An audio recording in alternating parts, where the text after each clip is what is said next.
حضور، ہمارے محلے میں جو کام انجام پائے ان میں سے ایک اہم کام شہید محلاتی ہائی وے پر موجود پل کے نیچے شہید ابراہیم کے چہرے کی مصوری تھی۔ اس کام کے آخری دنوں میں سید کے پاس گیا اور ان سے کہا، آغا سید، میں نے سنا ہے کہ شہید ہادی کے چہرے کی مصوری آپ نے کی ہے، کیا یہ بات درست ہے؟ سید نے کہا، ہاں، مگر کیوں؟ میں نے کہا، کچھ بھی نہیں، فقط آپ کا شکریہ ادا کرنا چاہتا تھا، کیونکہ اس تصویر کے ذریعے محسوس ہوتا ہے کہ آغا ابراہیم ابھی تک ہمارے محلے میں موجود ہیں۔ سید کہنے لگے، میں ابراہیم کو نہیں جانتا، اس کے چہرے کی تصویر بنانے کے بس مجھے کچھ چاہیے بھی نہیں تھا، لیکن اس کام کو انجام دینے کے بعد خدا نے میری زندگی میں اتنی بے حساب برکت دی ہے کہ تمہیں بتا نہیں سکتا۔ میں نے اس تصویر کے بعد بہت سی چیزوں کا مشاہدہ کیا ہے۔ میں نے حیران ہو کر پوچھا کہ مثلاً کیا؟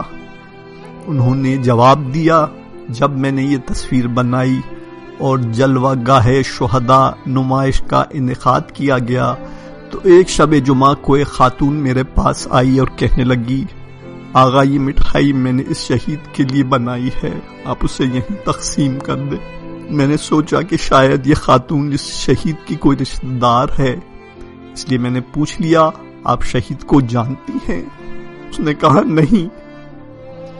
اس نے میری حیرت دیکھی تو مزید بتانے لگی، ہمارا گھر یہیں آس پاس ہی ہے، میں زندگی میں کافی مشکلات کا سامنا کر رہی تھی۔ کچھ دن پہلے جب آپ اس تصویر کے کام میں مصروف تھے تو میں یہاں سے گزر رہی تھی۔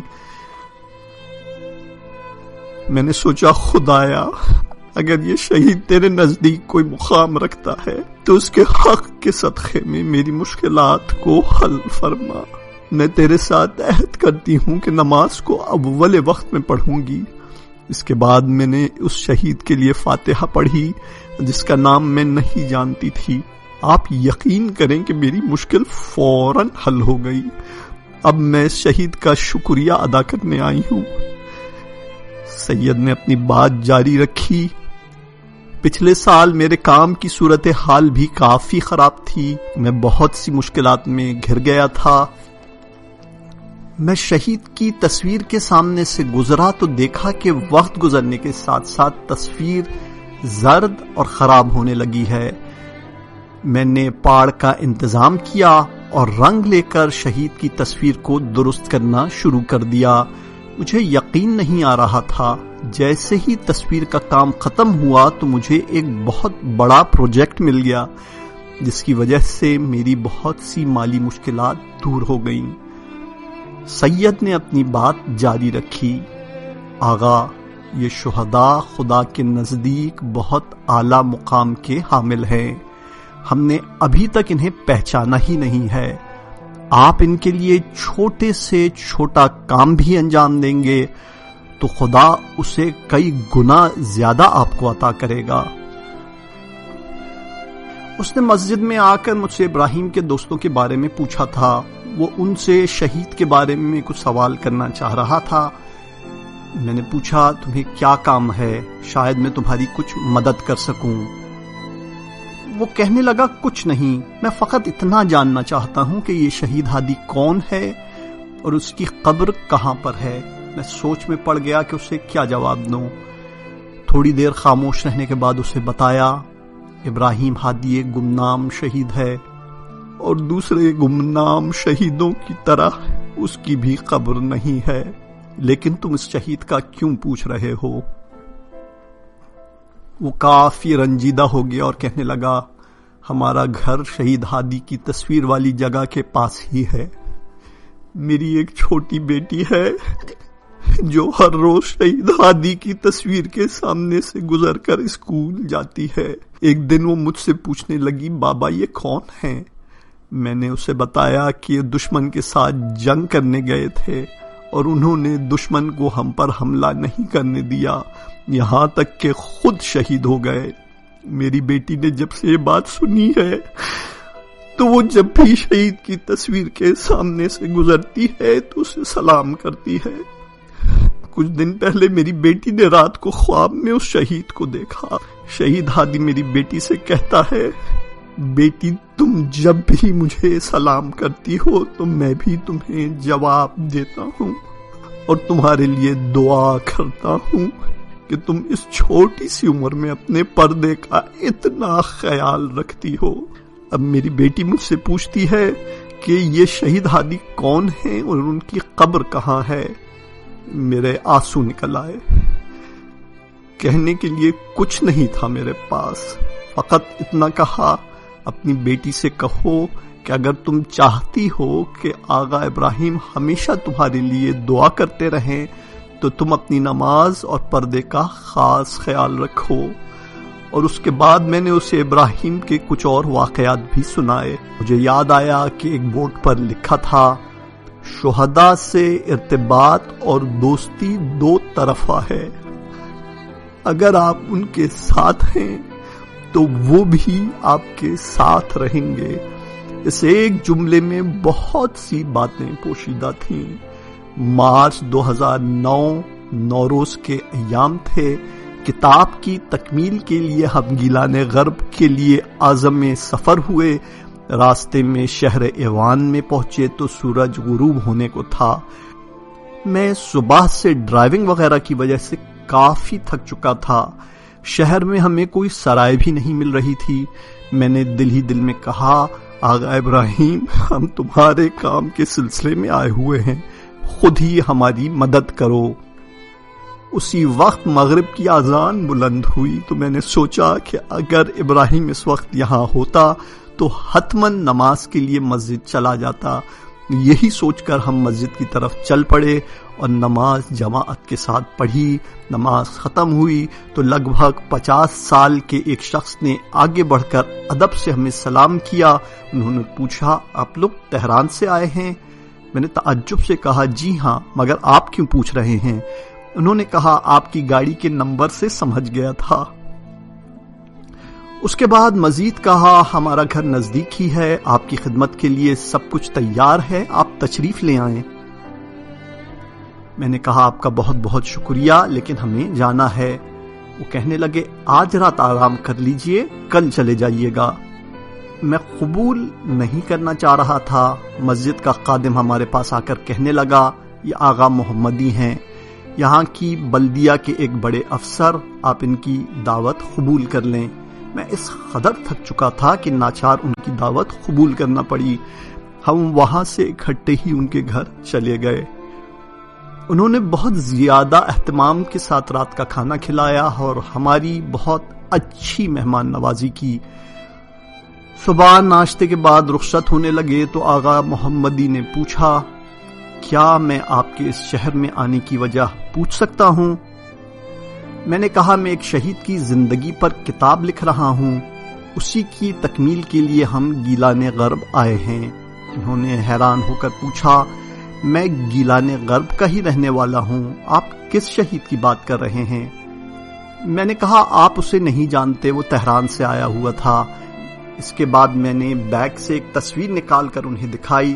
وہ حیرت سے دیکھتے ہوئے بولے، یہ تو آغا ابراہیم ہیں، میں اور میرے والد صاحب شہید ہادی کے ماتحت تھے۔ جنگ کے ابتدائی دنوں میں ہونے والے حملوں اور جاسوسی کے دوران ہم اکٹھے ہی رہتے تھے۔ میں محبوط ہو کر انہیں دیکھنے لگا، کچھ سمجھ نہیں پا رہا تھا کہ کیا کہوں۔ میں دل گرفتہ سا ہو گیا۔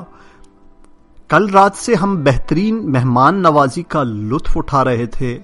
ہمارے میزبان بھی ابراہیم کے دوست نکلے۔ آغا ابراہیم تمہارا بہت شکریہ، ہم نے تمہاری یاد میں نماز کو اول وقت میں پڑھا۔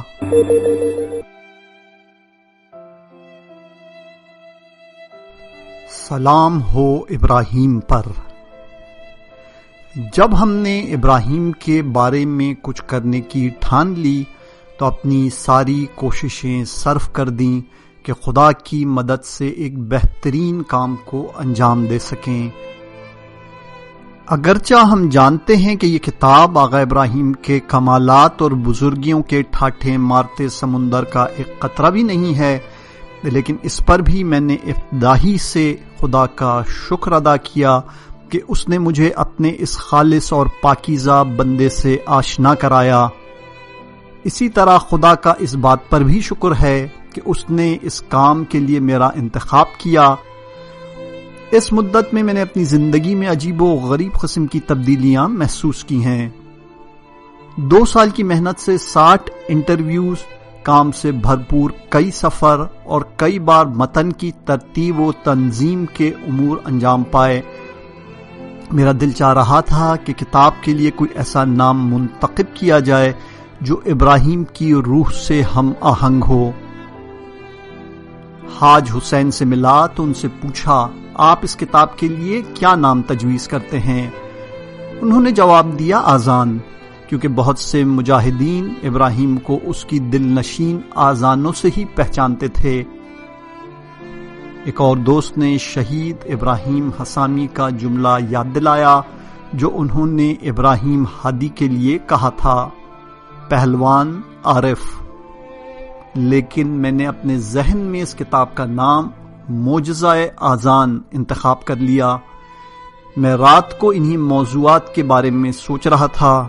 میز کے ایک کونے میں قرآن مجید رکھا ہوا تھا۔ میری توجہ اس طرف گئی۔ قرآن اٹھا کر دل میں کہا، خدایا یہ کام تیرے صالح اور گمنام بندے کے لیے تھا۔ میں چاہتا ہوں کہ اس کتاب کے نام کے لیے قرآن سے مشورہ لے لوں۔ پھر خدا سے کہا، یہاں تک سارا کام تیرے لطف و کرم ہی کی بدولت انجام پایا ہے۔ میں نے نہ تو ابراہیم کو دیکھا تھا، نہ ہی اس وقت میری اتنی عمر تھی کہ محاذ پر جاتا، لیکن پھر بھی تو نے اپنی ساری محبتوں اور عنایتوں کو ہمارے شامل حال رکھا تاکہ یہ کتاب مکمل ہو سکے۔ خدایا میں نہ استخارہ کر سکتا ہوں اور نہ ہی آیات کے مفاہیم کو اچھی طرح سمجھ سکتا ہوں۔ اس کے بعد میں نے بسم اللہ پڑھ کے سورہ الحمد کی تلاوت کی اور قرآن کھول کر میز پر رکھ دیا۔ جو صفحہ کھل کر سامنے آیا تھا اسے دقت سے دیکھنے لگا۔ صفحے کی ابتدائی آیات کو دیکھا تو میرے چہرے کا رنگ اڑ گیا، جسم گرم ہونے لگا اور آنکھوں سے بے اختیار آنسو بہنے لگے۔ صفحے کے شروع میں سورہ صافات کی آیات جلوہ گر تھیں جو کہہ رہی تھیں، سلام علی ابراہیم کذالک نجزی المحسنین انہو من عبادنا المؤمنین۔ اردو ترجمہ، ابراہیم پر سلام ہو، ہم نیکوکاروں کو ایسے ہی جزا دیتے ہیں، یقیناً وہ ہمارے مومن بندوں میں سے تھے۔ شہداء زندہ ہیں۔ مصطفیٰ صفار ہرندی وغیرہ بیان کرتے ہیں، یہ ہماری بات نہیں ہے بلکہ قرآن کا فرمان ہے کہ شہداء زندہ ہوتے ہیں۔ شہداء اس دنیا کے گواہ ہیں اور اپنی ظاہری زندگی کے زمانے سے زیادہ بہتر دوسرے عالم کی خبر رکھتے ہیں۔ اس کتاب کی تیاری کے لیے اوقات جمع کرنے کے دوران بارہا دست خداوندی کی عنایات اور آقا ابراہیم کی حمایت کا مشاہدہ ہوا۔ کئی بار تو وہ خود آئے اور رہنمائی کی کہ کس کے پاس جا کر انٹرویو کریں، لیکن بہت ہی سخت اور مشکل حالات میں ہم نے آقا ابراہیم اور دوسرے شہداء کے وجود کو محسوس کیا۔ ان کا یہ حضور ان حادثوں اور فتنوں کے بارے میں زیادہ شدت سے محسوس ہوا جو جنگ کے بعد والے سالوں میں پیش آئے۔ جولائی 1999 کے ایام میں ایک ایسے فتنے نے سر اٹھایا جس سے نظام اسلامی کے دشمنوں کے دل باغ باغ ہو گئے، مگر خدا کا ارادہ یہ تھا کہ انجام کار بدبختی اور ذلت فتنہ گروں کا مقدر بنے۔ پہلی رات جس میں یہ فتنہ اٹھا اور جس وقت کسی کو حالات کے خراب ہونے کی خبر نہیں تھی، میں نے خواب میں کمانڈر شہید محمد برجردی کو دیکھا۔ انہوں نے مسجد کے سب جوانوں کو جمع کیا اور انہیں تہران کے چوراہے پر لے گئے، بالکل اسی طرح جب امام خمینی ایران میں داخل ہوئے تھے۔ اور 12 بہمن کو انتظامات کی ذمہ داری بھی بروجردی ہی کے سر تھی۔ میں بھی مسجد کے دوستوں کے ساتھ برادر بروجردی کے پاس موجود تھا۔ اچانک میری نظر پڑی کہ ابراہیم ہادی، جواد، رضا اور ہمارے دوسرے شہید دوست بھی برادر بروجردی کے پاس کھڑے ہیں۔ میں بہت ہی خوش ہوا، ان کی طرف جانا چاہتا تھا تو دیکھا کہ برادر بروجردی کے ہاتھ میں ایک کاغذ ہے اور حملوں کے دنوں کی طرح تہران کے مختلف علاقوں میں ذمہ داریاں انجام دینے کے لیے اپنی فوجوں کو تقسیم کر رہے ہیں۔ انہوں نے ابراہیم سمیت اپنے تمام ماتحتوں کو تہران یونیورسٹی کے اطراف میں مختلف جگہوں پر پھیلا دیا۔ اگلی صبح میں نے اس خواب پر کافی غور کیا کہ اس کی کیا تعبیر ہو سکتی ہے، یہاں تک کہ ہمارے بہت سے دوستوں نے فون کر کے تہران یونیورسٹی کے اطراف میں ہونے والے ہنگاموں اور یونیورسٹی اسٹریٹ میں ہونے والے حادثے کی خبر دی۔ میں نے جیسے ہی یہ خبر سنی تو گزشتہ رات میں دیکھا گیا اپنا خواب ذہن میں گھومنے لگا۔ سن 1999 کا یہ فتنہ بہت ہی جلد اپنے اختتام کو پہنچ گیا۔ لوگوں نے 14 جولائی کو ایک عوامی اجتماع کے ذریعے تمام فتنہ گروں کے ارادوں پر پانی پھیر دیا۔ اس دن میں نے علی نصر اللہ کو دیکھا، وہ اپنی خراب حالت کے باوجود اس عوامی مارچ میں شرکت کرنے کے لیے آئے ہوئے تھے۔ میں نے انہیں بتایا، حاج علی، اس سارے فتنے کو شہداء نے ختم کیا ہے۔ حاج علی نے پلٹ کر مجھے دیکھا اور جواب دیا، کیا ان کے علاوہ بھی کوئی کر سکتا ہے؟ خاطر جمع رکھو، یہ شہداء ہی کا کام تھا۔ اینا تذہبون، تم کہاں چلے گئے؟ خانم رسولی وغیرہ بیان کرتے ہیں کہ دفاع مقدس کے دوران میں اپنے شوہر کے ساتھ محاذ پر گئی۔ میرے شوہر شہید انداز کو گروپ میں ہوتے تھے اور میں گیلان غرب ہسپتال میں میڈیکل سٹاف میں سے تھی۔ ابراہیم ہادی کو میں نے پہلی بار وہاں دیکھا تھا۔ ایک دفعہ جب کچھ شہداء کے اجساد ہسپتال میں لائے گئے تو برادر ہادی نے آ کر کہا، آپ خواتین آگے نہ آئیں، شہداء کے کچھ پیکر ملے ہیں اور مجھے ان کی شناخت کرنی ہے۔ اس کے بعد کئی بار ان کی ملکوتی آواز سنی، وہ بہت ہی خوبصورت آواز کے مالک تھے۔ جب دعا میں مشغول ہوتے تو سب کی حالت تبدیل ہو جاتی۔ میں نے دیکھا کہ بسیجی ابراہیم کے عاشق تھے، ان کے آس پاس کی جگہ ہمیشہ مجاہدین سے بھری رہتی۔ یہاں تک کہ 1982 کے اوائل میں وہ لوگ جنوب چلے گئے اور میں تہران واپس آ گئی۔ کچھ سال کے بعد ایک دفعہ میں 17 شہریار روڈ سے گزر رہی تھی کہ اچانک آغا ابراہیم کی ایک تصویر ایک دیوار پر نظر آئی۔ میں نہیں جانتی تھی کہ وہ شہید یا مفقود ہو گئے ہیں۔ اس دن کے بعد سے ہر شب جمعہ ان اور دوسرے شہداء کے ایصال ثواب کے لیے 2 رکعت نماز پڑھتی ہوں۔ یہاں حاشیے میں بیان کرتے ہیں کہ ایران میں 2009 میں ہونے والے صدارتی انتخابات کے نتائج کے بعد میر حسن موسوی نے کافی شرانگیزی پھیلائی تھی، جس کے نتیجے میں تہران میں فسادات پھوٹ پڑے اور عوام کو جانی و مالی نقصانات کا سامنا کرنا پڑا۔ یہاں سے کتاب کی طرف واپس آتے ہیں۔ یہاں تک کہ 2009 میں ہونے والی شرانگیزی کے ایام میں ایک رات عجیب اتفاق پیش آیا۔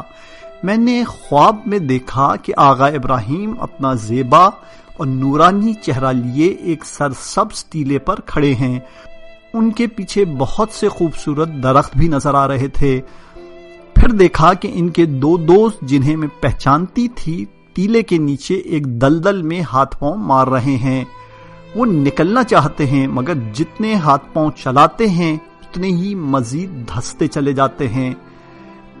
ابراہیم نے ان کی طرف منہ کر کے یہ آیت پڑھی، اینا تذہبون، کہاں جا رہے ہو؟ لیکن وہ کوئی پرواہ ہی نہیں کرتے۔ میں کافی دیر تک اس خواب کے بارے میں سوچتی رہی کہ اس کی تعبیر کیا ہو سکتی ہے۔ ایک دن میرا بیٹا یونیورسٹی سے واپس آیا تو خوشی خوشی میرے پاس آ کر کہنے لگا، ماں آپ کے لیے ایک تحفہ لایا ہوں۔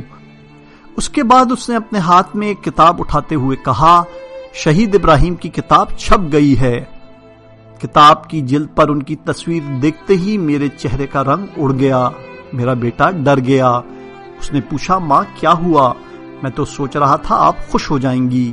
میں نے اس سے کہا، اس کتاب کو دیکھو۔ میں نے جلد پر بنے ہوئے اسی منظر کو خواب میں دیکھا تھا۔ ابراہیم ہادی مجھے اسی حالت میں دکھائی دیے تھے۔ اس کے بعد میں کتاب پڑھنا شروع ہو گئی۔ جب میں سمجھ گئی کہ میرا خواب سچا تھا تو میں نے اپنے شوہر کے توسط سے ابراہیم کے زمانے کے بسیجیوں میں سے ایک کو فون کیا۔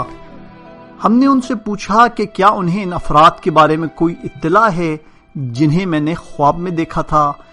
مختصر یہ کہ تحقیق کے بعد معلوم ہوا کہ 2 افراد اپنے سابقہ جہاد اور مقام و مرتبے کے باوجود فتنہ گروں کی حمایت کر رہے ہیں اور رہبر انقلاب کے مقابلے میں آن کھڑے ہوئے ہیں۔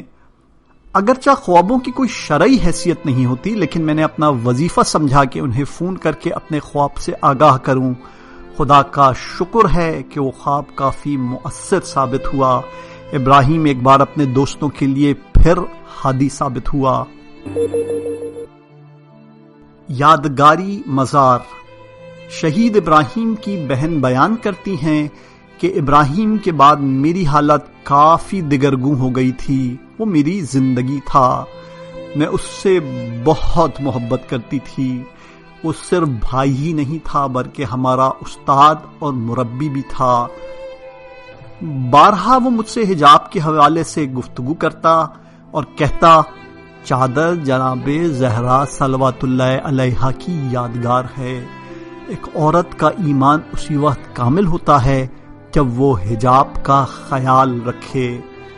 جب ہم گھر سے باہر یا کسی دعوت میں جانا چاہتے تو وہ ہمیں نامحرموں کے ساتھ سلوک کے بارے میں خصوصی نصیحت کرتا، لیکن کبھی بھی امر و نہی نہیں کرتا تھا۔ نصیحت کرنے میں بھی تربیت کے اصولوں کا خیال رکھتا تھا۔ نماز کے حوالے سے بھی میں نے کئی بار اسے دیکھا کہ مذاق ہی مذاق میں نماز فجر کے لیے ہمیں آواز دیتا اور کہتا، نماز فقط اول وقت میں اور جماعت کے ساتھ۔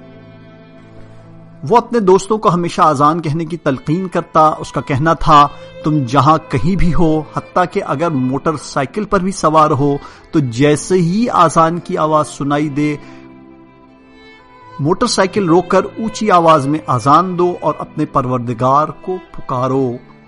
جن دنوں ابراہیم زخمی تھا اور گھر میں آیا ہوا تھا تو ایک طرف تو ہم کافی پریشان تھے، لیکن اس کے ساتھ ساتھ خوش بھی تھے۔ پریشانی اس کے زخمی ہونے کی اور خوشی اس بات کی کہ وہ زیادہ سے زیادہ وقت ہمارے ساتھ گزارے گا۔ مجھے اچھی طرح یاد ہے کہ اس کے دوست ایک دفعہ اس سے ملنے آئے تو اس نے اشعار پڑھنا شروع کر دیے۔ میرا خیال ہے کہ وہ اشعار اس نے خود ہی کہے تھے۔ اگر ساری دنیا ہم سے جنگ پر تل جائے، اگر تلوار سے میرا خون بہا دیں، اگر خون میں میرا جسم نہلا دیں، اگر میرے تن سے میرا سر جدا کر دیں، اگر میں آگ اور خون میں لت پت بھی ہو جاؤں، پھر بھی رہبر کی سرخ لکیر سے واپس نہیں پلٹوں گا۔ میں نے بارہا سن رکھا تھا کہ ابراہیم جب اپنے دوستوں سے اس بات کو سنتا کہ ہم محاذ پر شہید ہونے کے لیے جا رہے ہیں تو اسے بالکل اچھا نہیں لگتا تھا۔ وہ اپنے دوستوں سے کہا کرتا تھا، ہمیشہ یہ کہو کہ ہم آخری سانس تک اسلام اور انقلاب کی خدمت کریں گے۔ اگر خدا نے چاہا اور ہمارے امتحان میں 100 نمبر پورے ہو گئے تو اس وقت بے شک ہم شہید ہو جائیں، لیکن جب تک ہمارے پاس قوت اور ہمت ہے تو ہمیں اسلام کی خاطر مقابلہ کرنا ہے۔ وہ کہتا تھا کہ اس جسم کے ساتھ ہم اتنا کام کریں، راہ خدا میں اتنا مصروف رہیں کہ جب وہ خود مناسب سمجھے تو ہمارے کاموں پر دستخط کر دے اور ہم شہید ہو جائیں۔ لیکن یہ بھی ممکن ہے کہ شہید ہونے کی لیاقت ہمارے برے کاموں کی وجہ سے ہم سے چھین لی جائے۔ ابراہیم کی شہادت کو کئی سال گزر گئے۔ کوئی تصور بھی نہیں کر سکتا تھا کہ اس کے مفقود ہو جانے کی وجہ سے ہمارے خاندان پر کیا مصیبتیں آن پڑی تھیں۔ اماں تو اس کے گم ہونے سے بالکل ہی ڈہ گئی تھیں، یہاں تک کہ 2011 میں میں نے سنا کہ قبرستان بہشت زہرا علیہ السلام میں ایک گمنام شہید کی قبر پر ابراہیم کی یادگار بنانے کا فیصلہ کیا گیا۔ ابراہیم گمنامی کا عاشق تھا اور اب اس کی یادگار بھی ایک گمنام شہید کی قبر پر بنائی جا رہی تھی۔ حقیقت میں ایک گمنام شہید کو ابراہیم کے ذریعے سے خراج تحسین پیش کیا جا رہا تھا۔ یادگار بن گئی اور میں ایک دن اس کے یادگاری مزار کے کنارے جا کھڑی ہوئی۔ پہلے دن جب میں ابراہیم کی قبر کے پاس کھڑی ہوئی تو ایک دفعہ میرا بدن لرز کر رہ گیا، چہرے کا رنگ اڑ گیا اور میں حیرت سے اپنے آس پاس دیکھنے لگی۔ ہمارے کچھ رشتہ داروں کی بھی یہی حالت تھی۔ ہمیں ایک واقعہ یاد آ گیا جو 30 سال پہلے اسی جگہ پیش آیا تھا۔ خرم شہر کی آزادی کے لیے کیے جانے والے حملے کے فوراً بعد میری والدہ کے چچا زاد حسن سراجیان شہید ہو گئے تھے۔ ان دنوں ابراہیم زخمی تھا اور عصا کے سہارے چلا کرتا تھا، لیکن پھر بھی وہ ان کی شہادت پر بہشت زہرا علیہ السلام میں آیا ہوا تھا۔ جب حسن کو دفنا چکے تو ابراہیم نے آگے بڑھ کر کہا، بہت خوش قسمت ہو حسن، کتنی اچھی جگہ پر ہو، خطہ 26 مین روڈ کے بالکل پاس۔ جو بھی یہاں سے گزرے گا تمہارے لیے ایک فاتحہ پڑھے گا اور تمہیں یاد کرے گا۔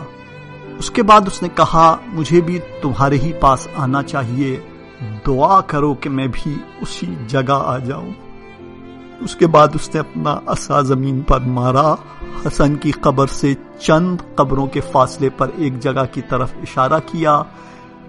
کچھ سال گزرے تو عین اسی جگہ پر جو ابراہیم نے دکھائی تھی ایک گمنام شہید کو دفن کیا گیا، اور اس کے بعد عجیب و غریب حالات میں ابراہیم کا یادگاری مزار بھی اسی جگہ بنا دیا گیا جہاں اس کی خواہش تھی۔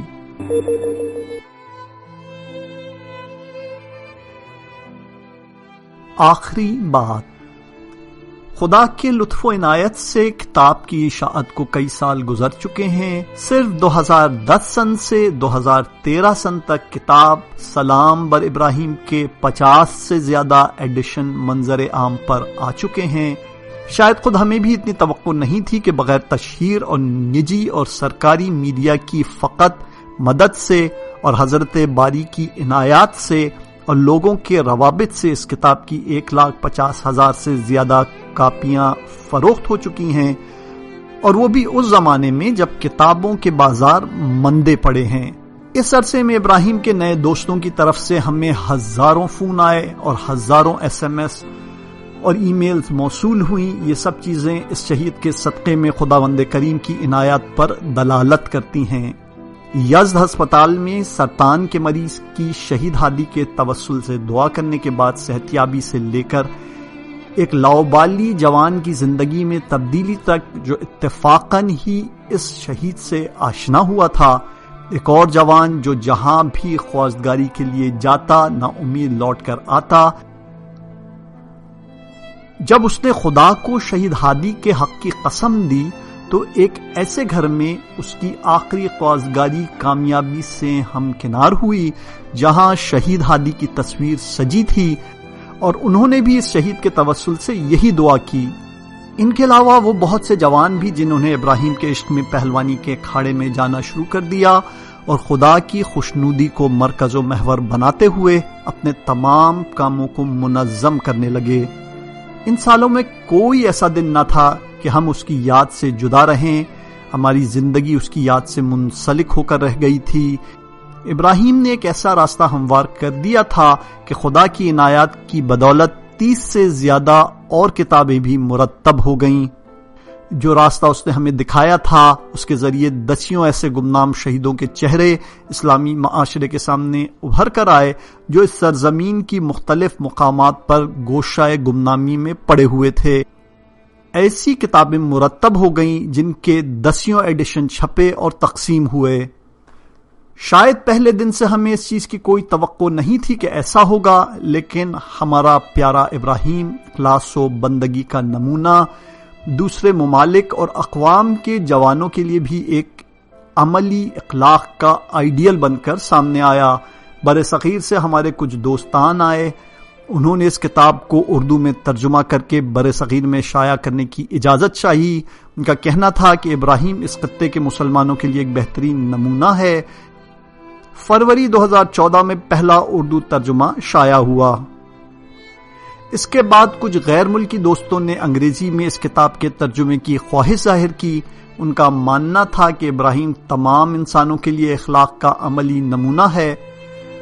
خدا کا شکر کہ 2014 میں یہ کام بھی انجام پایا۔ ہاں، ہم پہلے دن سے اس واقعات کی تلاش میں نکلے تاکہ یہ دیکھ سکیں کہ مرحوم شیخ حسن زاہد کا کلام کس قدر معانی و مفاہیم کا حامل ہے، اور خدا کی مدد سے ان کا کلام سچا ثابت ہوا۔ ابراہیم تمام انسانوں کے لیے اخلاق کا عملی نمونہ ہے، جس سے وہ صحیح اور صالح زندگی گزارنے کا سبق سیکھنا چاہتے ہیں۔ اللہم صلی علی محمد و آل محمد وعجل فرجہم۔